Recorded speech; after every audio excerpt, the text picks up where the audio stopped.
the next obvious step is to introduce the control operations, because now we are a bit familiar with operating with multiple qubits. So now how can we make those qubits talk to each other, and what does this open up in terms of possibilities? So this is it's a perfect next step, because it will kind of help us bridge to other topics like entanglement and more complex superposition concepts and stuff like that. So and at the same time, it helps us understand how can we operate and how can we do some computations in both worlds, in the phase dimension and also in the amplitude dimension. So, and it's pretty cool, because even here in the IBM Q experience has a really interesting example, which I think they don't exploit completely, because they have an example here which seems pretty innocent, where it's like, okay, how can we calculate 1 plus 1, right? So they go ahead and they say, okay, let's take the first two qubits and negate them, right? So and basically now it's a so now we've got like a 1 1 in here, and now they go ahead and it's like, okay, so we're going to use the controlled operations to make that computation of 1 plus 1. So what the control does is essentially it's saying, if the control bit is 1, if the control qubit is 1, then apply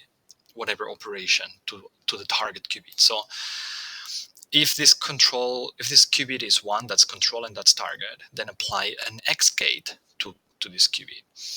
And so you see, because this is 1, because we've applied this gate, it has happened. So now our amplitude has moved entirely to this state here, because we've got now a 1 1 1. And so if you apply the same here, basically, and then double click, and then you can choose what's your target bit, qubit. And so now you've got that, which basically means if both are 1, then this qubit is going to be 0, because 1 plus 1 is 2, and in binary that's 1 0. So the lowest bit qubit will be 0. But now we're missing the carry. So the in this case we use that other gate, which is a sort of a double control. So if both are 1, so this way, if I can't move it completely. So if those two are both 1, then we need to add another 1 here. So it's kind of like the carry in this case. So now we basically, what you see here is that our amplitude has moved into the actual solution of the problem. So the two lower qubits are the input, and then the two upper ones are the output. 1 plus 1 equals 2.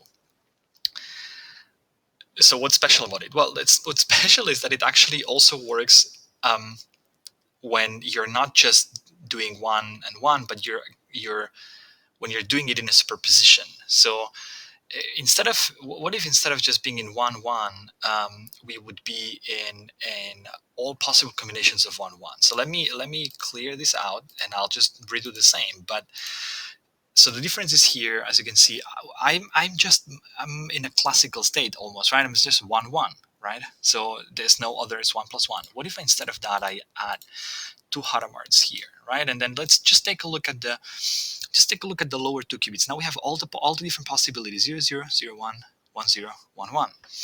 And let's now apply the same logic, the same gates, right? So it was a control node here, it was a control node here, but with a target bit in here, and then it was the double control node, or it's also called Toffoli gate.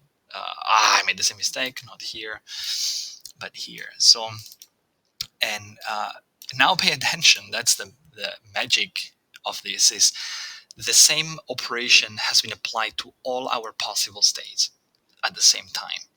And this is just something you cannot do with classical computing. That's really the power of doing calculations in superposition. So sort of basically you could call this, so 0 plus 0 is 0, 0 plus 1 is 1, 1 plus 0 is 1, and 1 plus 1 is 2. So you see that it all works in this case, and that is this is one of the most powerful features of quantum computing. It would allows you later on to also kind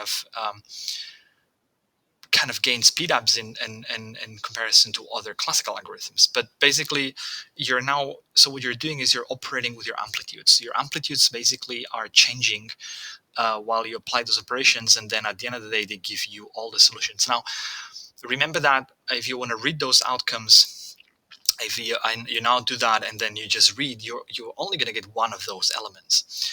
So it's not that simple to say, it's not that you can just get all the answers at once. You would have to kind of run this many times, and then you'd get a sample of all the possible answers. So it's not that straightforward. But the concept is you can use that then farther in your circuit to achieve other things, because basically you have all the answers encoded in here. So that's what you can do with control gates. There's a control Y, there's a control Z. So there's also control rotation. So you can, and even a control Hadamard. So you can do, everything what we've learned so far, you can apply with the control logic. What's really cool about this is you can also now get into the idea of what if we are gonna now flag certain things, certain conditions in the phase of our states. So for example, what if I want to know from these states which one overflows or which one has the carry, right? So I could do something like that. So I can add another qubit for this, and basically I'm gonna turn that qubit into a 1 because I want the phase to be flipped. So that just moved all our answers from one side to the other. Nothing has happened. So this is because it must consider all the possible combinations. But if you consider that this qubit is a separate one, I mean, it's still the same, right? So 0, 0, 0, etc., etc.